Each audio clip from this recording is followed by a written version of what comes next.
Welcome to After Dark Gaming. Game on. Hello and welcome to today's training video. This is an updated video of one that was done many years ago. And clearly we don't have long, but it's just to show you how to use DScan and the benefits of using it. So when we're in a wormhole, for example, nobody can see you coming in local. Absolutely perfect if you want to surprise somebody. So if we drop probes, they are going to see that on DScan. So ideally we want to get to somebody as fast as we can without using probes so they can't see us coming.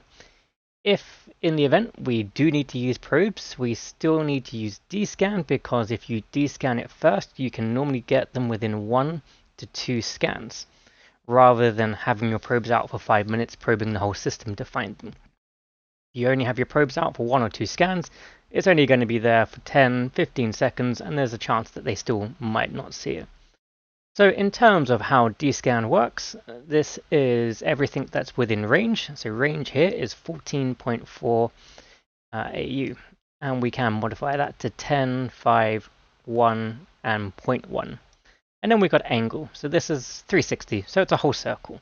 So if we push F9, here we go. We can see everything that is within this sphere. If we change this to 180, we can now see that the sphere has changed, but it also moves depending on where you move your screen. If we change that down to 60, it's a bit better to see. So here we go. As I move the screen, it is then moving around, and then you can see these bookmarks are being highlighted. That means that it's within that direction, within that cone. So, for example, we can see a golem here. So, first of all, let's just change this down to 180. And we can see he's still there. Change it down to 90 and he's disappeared.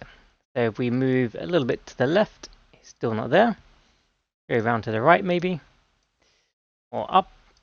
There we go. So effectively we're going to work from that central point and go all the way around. Now if we look on the map, we know that there's potentially a few things that it could be within, or it could even be a safe spot. So let's see if we can narrow that down a little bit more.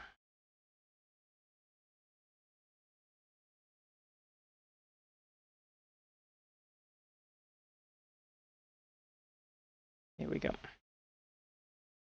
So we've narrowed it down a little bit more. So it's most likely going to be this. So if we narrow down the size, so you can now see that that cone is getting smaller and smaller. So we can effectively keep doing this. There we go, it's disappeared. We can keep doing it until we get there. So we know that there's a good chance that it is actually within this one. Now if we click this, hold V and then click it, it will actually centralize it for you. So you can then go down to 5 degrees, which will then effectively narrows it down. And then we can warp to it. That's true with anything. So if we want to quickly scan something in a direction, let's say something might be at planet 6, hold V, left click, and then your screen's going to face that way, and then we can click DScan. And then that's going to face us that way, make things a little bit easier to potentially find somebody. And there we go.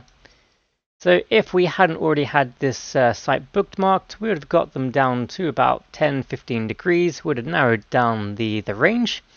So if we narrowed it down to 5 degrees, 60, we knew that we'd only have to drop probes in the center of this bubble, and then we could probably get them within 1, maybe 2 scans, rather than hoping to get the whole system.